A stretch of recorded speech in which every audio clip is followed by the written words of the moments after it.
प्रतापगढ़ में आज पूर्व केंद्रीय मंत्री महेश शर्मा पहुंचे हैं और यहां पर इनका कार्यकर्ताओं द्वारा स्वागत किया गया है। वहीं शहर के 0 माइल चौराहा पर आयोजित पत्रकार वार्ता में इन्होंने सवालों के भी जवाब दिए हैं। वहीं यहां पर इससे पूर्व कार्यकर्ताओं द्वारा इनका स्वागत किया गया है।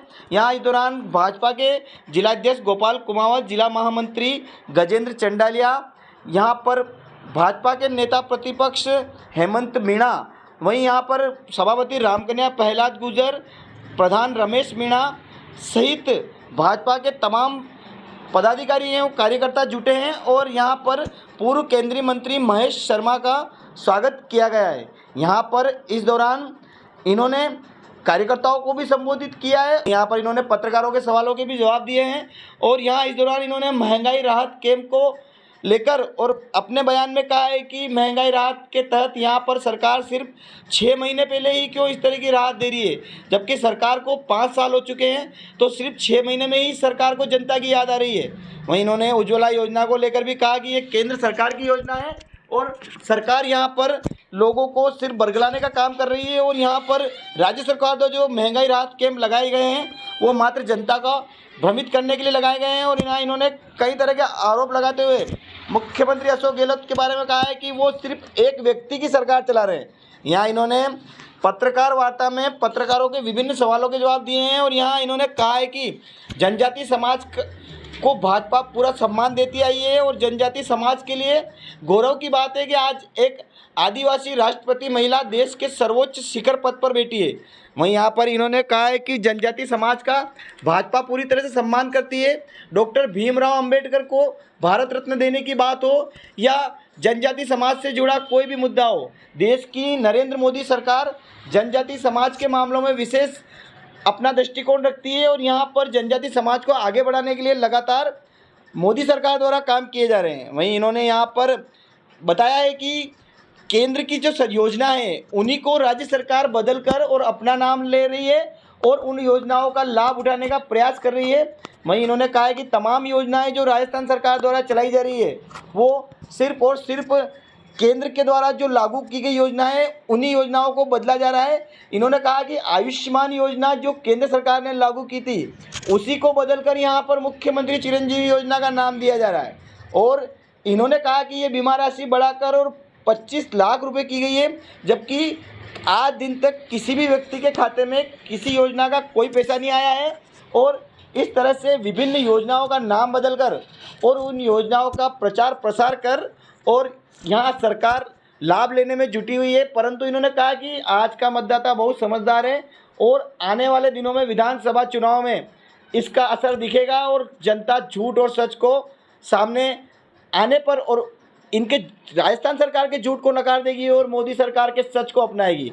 वहीं यहाँ इन्होंने कई तरह के आरोप लगाते हुए प्रेस वार्ता को भी संबोधित किया है। तो घर चाहिए 3 करोड़ से ज़्यादा घर हमारी सरकार ने, नरेंद्र मोदी जी की सरकार ने देश में नए बनाए गरीबों के। 3 करोड़ का मतलब अगर 5 व्यक्तियों का भी एक परिवार मान लें तो 15 करोड़ लोगों के लिए घर बनाए। पूरे विश्व में 15 करोड़ से ज़्यादा जनसंख्या से 6 देशों की, यानी 184 तो नए देश हम लोगों को बराबर होने आसान है।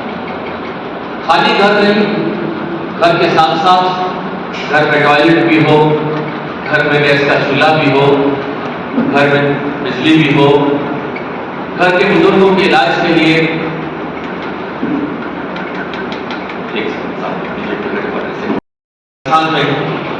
है। बहुत सारे सवाल उठ जाते हैं। धारा 370 हटने का संकल्प जो अपने जीवन की आहुति देकर डॉक्टर श्यामा प्रसाद मुखर्जी ने किया वो हमारी सरकार ने पूरा किया। उसके बीच में अगर कहीं थे, कौन लोग थे ये आप जानते हैं, बताने की जरूरत नहीं है। यह भी बताने की जरूरत नहीं कि आज भी ये प्रश्न चिन्ह उठता है कि सरदार पटेल को सम्मान किसने दिया। भीमराव अंबेडकर जी को भारत रत्न और भीमराव अंबेडकर जी को सम्मान किस सरकार ने दिया। उनके पंचतीर्थों को सम्मान किसने दिया। जनजातीय क्षेत्र है ये, जनजातीय क्षेत्र की राष्ट्रपति बनाने का संकल्प और उसको पूरा करने का सपना किसने साकार किया? नरेंद्र मोदी जी। ये ऐसे काम थे जो दलित जनजातीय क्षेत्र और राष्ट्र के प्रति समर्पण भाव से किए। SC ट्रिपल तलाक, ये जैसे ऐसे विषय थे, इन सबको अगर किसी ने एड्रेस किया है तो भारतीय जनता पार्टी सरकार ने किया। गरीबी हटाओ से लेकर देश को विश्व पटल पर ले गए हैं। आज कोई हमारे प्रधानमंत्री जी के चरण पांव छूता है, कोई उन्हें बॉस कहता है, और जो विश्व गुरु बनने का जो सपना हमारे संतों महापुरुषों ने देखा था, आज उस सपने को साकार करते हुए आज हमारे यशस्वी प्रधानमंत्री नरेंद्र मोदी जी देश को नई ऊंचाइयों पर ले जा रहे हैं। भारतीयता और भारत का सम्मान आज शिखर पटल पर है, और उसके पीछे एक मजबूत नेता जिसके दिल में सच सोच और सच सोच अपने देश पर 140 करोड़ देशवासियों की है, वह है प्रधानमंत्री हमारे नरेंद्र मोदी जी। 5 वर्षों में से 4.5 वर्ष आपने गुजार दिए। आखिरी के 6 महीने में आपको याद आया कि बिजली फ्री बांट दी है। तो 4.5 साल में याद नहीं आया था क्या? या लोगों की जरूरत नहीं थी? 6 महीने में आप फ्री बीज बांटना। कोर्ट ने भी इस पर ऑब्जर्वेशन दी है कि मुफ्त की रेवड़ियां बांटने वाले देश का प्रदेश का भला नहीं कर सकते। तत्कालिक फायदा उठा सकते हैं, लोगों को बरगला सकते हैं, राजनीतिक दृष्टि से बरगला सकते हैं, लेकिन प्रदेश की और देश की जनता इतनी भोली भाली और इतनी नहीं है कि मुफ्त की रेवड़ियों के चक्कर में आ जाए। वो जानते हैं कि देश का और प्रदेश का भविष्य किसके हाथ में है। वो ये भी जानते हैं कि आगामी देश में सरकार नरेंद्र मोदी जी के नेतृत्व में बनने जा रही है, और वो ये भी समझते हैं प्रदेश की जनता कि प्रदेश की जनता का भला तभी है जब प्रदेश में भी भारतीय जनता पार्टी की सरकार हो। ऐसे सरकारें नहीं चलती, ऐसे प्रदेश नहीं चलता, ऐसे देश नहीं चलता। साथियों, ये ऐसे कार्यक्रम थे, फ्री में बिजली बांट दो, फ्री में चिरंजीवी योजना दे दो 25 लाख। भ्रष्टाचार जो कांग्रेस की नींव में बसा हुआ, कांग्रेस की जड़ों में बसा हुआ, उस देश का प्रधानमंत्री जब ये कहता था 1 रुपया जब दिल्ली से चलता है तो 14 पैसे पहुंचते हैं, जब देश का नेता, देश का प्रधानमंत्री, कांग्रेस का मुखिया ये स्वीकार करता है तो और किसी को की जरूरत है। आप पत्रकार, छायाकार लोग लोकतंत्र का स्तंभ, लोकतंत्र का आईना, और आईना झूठ नहीं बोलता। समय समय पर आप भी ये जानते रहोगे कि तो राजीव गांधी आपके नेता के कहे हुए शब्द थे कि रुपए का 14 पैसे पहुंचते। आज मनरेगा के लोगों, आज किसान सम्मान निधि के लोगों, आज स्वनिधि योजना के तहत जिस भी गरीब, किसी भी जरूरतमंद के खाते में कुछ पहुंचता है, तो मैंने किसान से पूछा, मैंने कहा बाबा बताओ 2000 रुपये सम्मान निधि के आते हैं, पूरे 2000 पहुंच जाते हैं, तो रुपये 2 रुपये 100 रुपये कटता तो नहीं? बोले साहब वो दिन गुजर गए जब बिचौलिए 2000 रुपये देने के भी 10, 20, 30, 40% खाई जाया करते थे। पूरी करती है वो कांग्रेस की संस्कृति है। कांग्रेस के बीच में है भ्रष्टाचार, जल में, थल में, नभ में, कोयले में घोटाला, 2G में घोटाला, सब घोटाले कर रखे थे। ये उनकी व्यवस्थाओं का हिस्सा। आज 9 वर्ष के इस कार्यकाल में सरकार पर एक भी दाग नहीं लगा, किसी सरकारी जनप्रतिनिधि पर एक भी दाग नहीं लगा। ये भारतीय जनता पार्टी की संस्कृति है। यहाँ का विधायक यहाँ भ्रष्टाचार में लगे हुए हैं, यहाँ के मुख्यमंत्री जिस तरह प्रदेश को ले जाना चाहते हैं, फ्री रेवड़ी बांटकर, प्रदेश की जनता, क्षेत्र की जनता बेवकूफ नहीं। ये प्रतापगढ़ की माटी भारतीय जनता पार्टी की खून पसीनों से सींची हुई माटी। यहाँ भारतीय जनता पार्टी के प्रत्याशी को हराना आसान नहीं, असंभव भी। प्रदेश में भी इस बार हमारे कमल निशान के नेतृत्व में सरकार बनने जा रही है। इस संकल्प के तहत पार्टी के कार्यकर्ताओं ने इस 1 महीने का जो संकल्प काल है, इसमें क्षेत्र के लोगों तक, घर घर तक जाकर हमारी सरकार ने क्या कार्य किए हैं और जो जगलरी की राजनीति करते हैं, ये बांट दो, वो बांट दो, ये बहुत ज्यादा दिन चलने वाली राजनीति नहीं है। कहीं ना कहीं देश और प्रदेश को अंधकार की ओर ले जाने वाली व्यवस्थाएं। आज हम सब लोग मिलकर ये संकल्प ले रहे हैं कि प्रदेश में भी कमल की सरकार बनेगी, और देश में भी तीसरी बार यशस्वी प्रधानमंत्री नरेंद्र मोदी जी के नेतृत्व में हम सरकार बनाने जा रहे हैं। मैं इन्हीं शब्दों के साथ आप सबका धन्यवाद देता हूँ। हमारे अध्यक्ष भाई गोपाल जी को भी मैं माइक देता हूँ, कोई व्यवस्थाओं में वो और चीज़ें जोड़ना चाहें। टाटा की एक बड़ी लिस्ट है, वो आपके पास भी है, कितने कितने काम हुए हैं मैं पढ़ूंगा नहीं आपके सामने, लेकिन कितने घर मिले हैं, कितने 4 करोड़ से ज़्यादा 4.4 करोड़ लोग राजस्थान की पीएम गरीब कल्याण योजना में हुए हैं। 2900 किलोमीटर तक की करीबन सड़कें बनी हैं। ये सब आपके सामने। मुंबई कॉरिडोर से जब हम दिल्ली जाते हैं तो रास्ता देख के ही लगता है कि सरकार बदल गई है, देश की व्यवस्थाएं बदल गई। राजस्थान ने एक करवट ली है और मैं समझता हूँ अब जो स्थितियाँ बनी हैं, आने वाले समय में भी लोगों को विश्वास है कि नरेंद्र मोदी जी के नेतृत्व में, कमल निशान के नेतृत्व में जो सरकारें बनेंगी देश और प्रदेश में, वो देश और प्रदेश का विकास भी करेंगे और उन्हें आगे भी ले जाएंगे। आदरणीय गोपाल जी हमारे अध्यक्ष।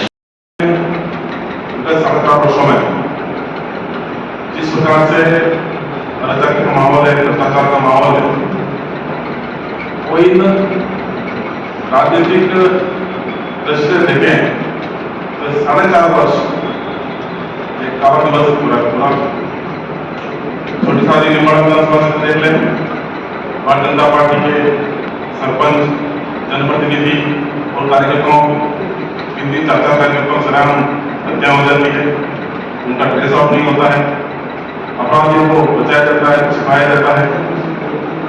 प्रतापगढ़ विधानसभा क्षेत्र देख लें, छोटे से छोटे कर्मचारी से लेकर उच्च पदाधिकारी तक हर विभाग में भ्रष्टाचार चरम सीमा पर है। बिना पत्रावली पर पैसे दिए कहीं पर भी काम होता नहीं। अभी राज्य सरकार द्वारा राहत शिविर चलाए जा रहे हैं। राहत शिविर में केवल मात्र आम जनता को बदलाकर और आम विकास को बढ़ावा देना। तो मेरा एक मानना है कि केवल कांग्रेस और कांग्रेस के कार्यकर्ता पर ही बुला करना आम जनता से कोई सरोकार रहा नहीं है। नगर पालिका की आप देख लें, 69A के पट्टे कांग्रेस के सभापति रहने के दौरान गुलाम कब्जे जमीने के कब्जे किए गए, नियमितीकरण किया गया, फर्जी पट्टे जारी किए गए, यहाँ तक कि वो रजिस्टर तक गायब होने की उसकी FIR दर्ज नहीं हुई। कलेक्टर ने 3 बार निर्देशित किया, लेकिन आयुक्त आज दिन तक उस रजिस्टर की किसके वहाँ गायब हुआ, किसने गायब किया, इसकी FIR दर्ज नहीं होती है। तो इसे साफ दर्शाता है कांग्रेस के जनप्रतिनिधि भी इन सारी व्यवस्थाओं में मिले हुए हैं। मैं ज़्यादा कुछ नहीं कहता हूँ। सम्मानित पत्रकार छायाकार बंधु, भारतीय जनता पार्टी ने यशस्वी प्रधानमंत्री नरेंद्र मोदी जी के नेतृत्व में भारत में, देश में 9 वर्ष पूरे किए हैं, सफलतम 9 वर्ष। भारतीयता और भारत के लोगों का सम्मान आज शिखर पर है। विश्व के नेता आज जिस विश्वगुरु बनने का सपना हमारे संतों महापुरुषों ने देखा था, आज वह सपना साकार होता नजर आ रहा है। कोई हमारे प्रधानमंत्री जी के चरण स्पर्श करता है, कोई उन्हें बॉस कहता है, और आज वास्तव में राष्ट्र, ये जो विश्व की जो राष्ट्रीय शक्तियां हैं, वह देश भी आज भारत के नेतृत्व का कायल है। आज उसी व्यवस्था के तहत मैं राजस्थान की माटी से हूँ, अलवर जिले से, और मैं आज यहाँ पर आया हूँ।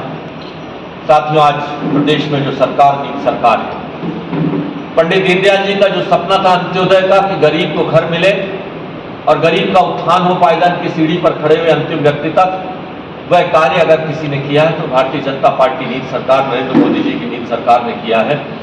गरीब को घर भी दिया है। 3 करोड़ परिवारों को घर देने का मतलब 15 करोड़ देशवासियों के लिए घर की व्यवस्था करना, जिससे ज्यादा तो देश विश्व के सिर्फ 6 देशों की जनसंख्या है। आज इतना बड़ा सोच रखना, उन घरों में टॉयलेट देना, उन घरों में बिजली के कनेक्शन देना, उन घरों के लिए राशन देना कोरोना काल के अंदर लगातार आज तक भी, और उनके इलाज के लिए जिस आयुष्मान योजना के तहत, भामाशाह योजना के तहत जो 5 लाख रुपए की बीमा राशि थी, उसे 10 लाख के अनुसार किया गया था। आज कांग्रेस की सरकार, जिसके पास 55-60 वर्षों तक जिन्होंने देश पर राज किया, गरीबी नहीं हट पाए, गरीब जरूर हट गया। आज सच्चाई ये है कि देश की जो भी योजनाएं हैं, हमारी ये प्रदेश की सरकार, गहलोत जी की सरकार, जो गहलोत जी की सरकार है। आप देख रहे हैं उनके नाम के जो होर्डिंग लगे हैं, 6 महीने पहले चुनाव से उन्हें याद आई कि बिजली फ्री देनी। क्या 4.5 साल में जब उन्होंने काम किया था देश के यहाँ के क्षेत्र के लोगों को बिजली की जरूरत नहीं थी क्या? एक्ट है कि अगर बिजली की कोई व्यवस्था आप किसी को, अगर सरकारी अफसर को भी, सरकारी कार्यालय को भी बिजली लेनी है तो बिजली बोर्ड में उसका पैसा जमा कराया जाएगा, सरकार जमा कराएगी। नगर पालिका को भी बिजली अगर चाहिए तो नगर पालिका उसकी पेमेंट बिजली बोर्ड को करेगी। क्या हो गई है क्या पेमेंट जो आने वाले 7,000 करोड़ की बिजली जो फ्री बांटी जाएगी?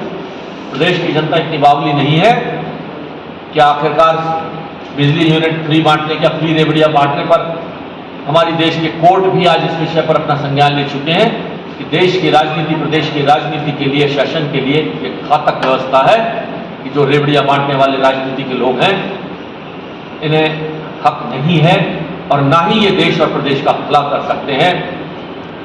आज क्यों 6 महीने पहले 100 यूनिट बिजली फ्री करने की घोषणा करी? क्यों नहीं आनी? जिस दिन सरकार बनी थी कांग्रेस की, उस दिन घोषणा क्यों नहीं करी? आज 6 महीने पहले 5 लाख रुपए तक की आयुष्मान योजना को आप नकारे करेंगे और 25 लाख रुपए की चिरंजीवी योजना लाएंगे। मैं पेशे से चिकित्सक हूं, डॉक्टर हूं। कितने लोगों को 25 लाख रुपए के इलाज की जरूरत होती है? 90, 95, 98, 99% लोगों को लाख, 2 लाख, 4 लाख, 5 लाख रुपए तक के इलाज हो सकता, कोई 1% उसकी व्यवस्था है। प्रधानमंत्री सहायता कोष से, मुख्यमंत्री सहायता कोष से अगर कोई ऐसा इलाज हो जाता किसी व्यक्ति का तो विशेष परिस्थितियों में दिया जाता है। आपने इसको सार्वजनिक कर 25 लाख रुपए की चिरंजीवी योजना दें, आप इसे 50 लाख कर दें, आप इसे 1 करोड़ कर दें। क्या जरूरतों का आकलन किया गया था? क्या कोई ऐसा सर्वे हुआ है जिसमें 25 लाख रुपए की जरूरत की डिमांड आई है? कितने % लोगों को आज तक 25 लाख रुपए इलाज के मिले? कृपया बताएं। क्या सर्वे हुआ, क्या आकलन हुआ जो 5 लाख से 25 लाख करने की जरूरत पड़ी इसको? क्या सिर्फ राजनीतिक घोषणाएं कर आप तो सरकार से विदा हो जाएंगे? बरगलाकर आप प्रदेश की जनता को सरकार से यहां से विदा हो जाएंगे? आने वाली सरकार झेलती रहेगी इसको। बिजली भी फ्री दे जाएंगे, 25 लाख का इलाज भी दे जाएंगे और भी न जाने क्या घोषणाएं कर जाएंगे आप। 19 जिले आपने बना दिए, जिले में बनाने के लिए अधिकारी आपके पास नहीं है। क्या उन अधिकारियों का बजट के लिए आपके पास व्यवस्थाएं हैं? ये बड़े सारे सवाल हैं जो छोड़ जाते हैं और इन सवालों का जवाब इस कांग्रेस सरकार के पास, इस मुख्यमंत्री जी गहलोत जी के पास नहीं है। साथियों, देश और प्रदेश ऐसे नहीं चलते हैं। देश के लिए आने वाली 100 सालों तक की, 20, 40, 50 सालों तक की योजनाएं बनाई जाती हैं। ये जो तत्कालिक घोषणाएं कर रेवड़ियां बांटकर देश और प्रदेश का भला नहीं करने वाले, देश प्रदेश का भला नहीं कर सकते। मैं ये तीनों सवाल पूछता हूं कि 5 लाख से 25 लाख आपने चिरंजीवी योजना करी, उसके पीछे की सोच क्या थी? क्या आपने सर्वे कराया? क्या जरूरत थी? कितने लोगों को 25 लाख की जरूरत थी? या सिर्फ घोषणा कर दी थी? कोई सर्वे हुआ आज तक ऐसा? जो 6 महीने पहले आपने बिजली के लिए किया है? क्यों दिल्ली की योजना, अगर इंदिरा आवास योजना कंप्लीट थी तो इंदिरा जी को इस दुनिया से गए हुए 40 साल हो चुके हैं। आखिरकार अगर इंदिरा आवास योजना से आज देश के गरीबों की जरूरतें अगर पूरी हो चुकी होती तो आज प्रधानमंत्री आवास योजना की जरूरत ही ना होती। कहाँ रोजगारी की स्थिति है? कहाँ भ्रष्टाचार चरम पर है? आपके यहाँ के लोकल विधायक पर भ्रष्टाचार की चरम सीमा पराकाष्ठाओं के आक्षेप है। नगर पालिका की हमारी चेयरमैन बैठी राम कन्या जी, कितना भ्रष्टाचार नगर पालिका के अंदर उनके समय में हुआ है। ये ऐसे बहुत सारे सवाल हैं जिनका जवाब देना होगा इस चुनाव में जाने से पहले। अपने परिवार का झगड़ा भी वो खत्म नहीं कर पाए। परिवार का झगड़ा सतह पर आ गया। मैं समझता हूं जो परिवार अपना झगड़ा नहीं खत्म कर सकता, जो परिवार अपना नेता चुनने के अंदर, पार्टी का अध्यक्ष चुनने में जिनको सालों लग जाए, आखिरकार उस पार्टी का क्या भविष्य है? देश की जनता ने 55-60 साल इस पार्टी को देश चलाने का और प्रदेश चलाने के मौके दिए हैं। इस बार भारतीय जनता पार्टी के नेतृत्व में, कमल निशान के नेतृत्व में हम राजस्थान में भी सरकार बनाने जा रहे हैं और देश में भी माननीय प्रधानमंत्री जी के नेतृत्व में तीसरी बार बहुमत की सरकार हमारी बनेगी एनडीए के नेतृत्व में। इसमें भी कोई दो राय नहीं है। जनजातीय क्षेत्र में आप आए हैं, जनजातीय जो क्षेत्र है इसको लेके अभी पिछले लंबे समय से जैसे संसद भवन का जो उद्घाटन हुआ था उसमें राष्ट्रपति जी का नहीं आना, उसको लेकर भी कई चर्चाओं का दौर रहा था। और प्रतापगढ़ में आज जिला मुख्यालय पर ही एक महासम्मेलन आदिवासी समाज का जो है वो इन्हीं मांगों को लेकर है। आदिवासियों के हित के लिए आप जिस तरीके से दावे कर रहे हैं, बात कर रहे हैं, और पिछले उपचुनाव में भी बीटीपी ने जिस तरीके से आदिवासियों ने अपना एक नया मोर्चा खोलकर जीत हासिल की है, बीजेपी तीसरे नंबर पर पहुंची धरियावत विधानसभा में प्रतापगढ़ के, और आदिवासियों के क्षेत्र में बीटीपी अभी जिस तरीके से 2 सीटें डूंगरपुर बांसवाड़ा में भी उनकी पहले से आई हुई है, तो किस तरीके से आप बीजेपी को इस क्षेत्र में, जनजातीय क्षेत्र में मजबूत करने का काम करेंगे? देखिए, जनजातीय क्षेत्र का सम्मान और जनजातीय क्षेत्र की जरूरत है, 2 विषय। जनजातीय क्षेत्र का सम्मान बढ़ाने का अगर सबसे बड़ा काम किसी ने किया है तो हमारे यशस्वी प्रधानमंत्री नरेंद्र मोदी जी, भारतीय जनता पार्टी ने किया है। आज देश को गर्व है और गौरव है कि जनजातीय महिला राष्ट्रपति महामहिम द्रौपदी मुर्मू जी इस देश की प्रथम नागरिक हैं, राष्ट्रपति के पद को सुशोभित कर रही हैं। 75वें अमृत साल, आजादी के अमृत काल में आज देश की राष्ट्रपति एक जनजातीय महिला है। भगवान बिरसा मुंडा को सम्मान देने का काम अगर किसी ने किया है तो वह भारतीय जनता पार्टी नरेंद्र मोदी जी ने किया है। बाबा साहब भीमराव अंबेडकर के पंच तीर्थ का काम, अगर उनको सम्मान देने का काम अगर किसी ने किया है तो भारतीय जनता पार्टी नरेंद्र मोदी जी ने किया है। दूसरा सवाल था उनकी जरूरतों का। आदिवासी समाज का मतलब वंचित लोग, गरीब लोग, उन गरीबों के लिए काम करने का काम अगर किसी ने किया है, चाहे वो घर देने की बात हो, चाहे वो बिजली देने की बात हो, चाहे राशन देने की बात हो, चाहे उनके इलाज की बात हो, और मैं समझता हूं कि अगर उनका कोई भी जुड़ा हुआ विषय अगर जरूरत से आया तो वह हमारे प्रधानमंत्री नरेंद्र मोदी जी ने दिया है। जनजातीय क्षेत्र को भी उनके सम्मान की बात और उनकी जरूरतों की, दोनों की बात अगर किसी ने की है तो हमारे प्रधानमंत्री नरेंद्र मोदी जी ने की है। मैं समझता हूं यह गर्व और गौरव से ये बात है। सीएम गहलोत लगातार महंगाई को लेकर और राजस्थान भर में सभाएं कर रहे हैं और यहाँ पर बता रहे हैं कि केंद्र सरकार द्वारा महंगाई बढ़ाई गई है। आप महंगाई राहत कैंप को और इस शिविर को और इसको किस तरह से देखते हैं? जवाब दें कि जहां पर डीजल पेट्रोल सबसे ज्यादा महंगा क्यों, जब देश के अन्य कोनों के लोग अपने टैक्सेस और अपनी एक्साइज को कम कर सकते हैं, तो गहलोत जी क्यों नहीं कर रहे हैं? सिर्फ ये दिखाने के लिए कि देश के अंदर महंगाई है। आप भी जानते हैं कि पेट्रोल डीजल के रेट एक व्यवस्था के तहत होते हैं, अंतर्राष्ट्रीय स्तर पर इनके रेट तय होते हैं, और ये व्यवस्था किसी और की लाई नहीं, कांग्रेस के जमाने की लाई हुई व्यवस्था है। पर वो मेन मुद्दा महंगाई राहत में गैस का बताना है। गैस का उज्ज्वला योजना में जो टंकियां है वो सरकार यहाँ की फ्री कर रही है, जबकि वो केंद्र सरकार की योजना है। उस बारे में क्या कहना चाहेंगे? देखिए, आज जिस उज्ज्वला गैस योजना उपज किसकी थी? मेरा यही कहना है कि उनके पास अपनी नीतियां देने के लिए कुछ नहीं है। जो दिल्ली की सरकार आई, उन सरकार ने जो काम किए उसके अंदर वो कुछ कर रहे हैं। उज्ज्वला गैस योजना हमने दी, उसके अंदर राजनीतिक भाव उठाने के लिए सवाल है कि क्यों 6 महीने पहले, क्यों 4.5 साल पहले आपने इस उज्ज्वला गैस योजना तो पिछले 5 साल से चल रही है, आप भी पिछले 5 साल से मुख्यमंत्री, 4.5 साल से मुख्यमंत्री हैं, आज क्यों? इस बात का जवाब दें। इसका बोझ आप सरकार पर डालकर आपको यहाँ से विदा हो जाएंगे। प्रदेश को आगे भी चलना है, देश को भी आगे चलना है। एक महंगाई राहत के चलते मतलब केंद्र सरकार महंगाई में राहत तो नहीं दे रही है, लेकिन 2000 का नोट बंद करके क्या प्रशासन क्या करना चाहती है? देखिए, 2000 का नोट एक मजबूरी के तहत लाया हुआ करेंसी थी।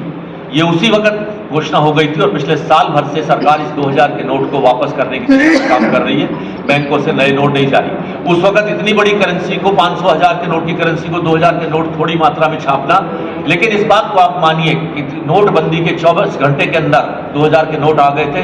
जो लोग इल्जाम लगा रहे थे कि हमने बिना योजना के, बिना सोच के हमने डिमोनेटाइजेशन कर दिया, आज उन 2000 के नोटों के कारण भ्रष्टाचार बढ़ रहा था। कुछ भ्रष्टाचार पर अभी भी लगाम तो नहीं लगा है। देखिए, भ्रष्टाचार में राजस्थान में नहीं लगा है, पूरे देश के अंदर मैं मंत्री रहा हूं 4 विभागों का।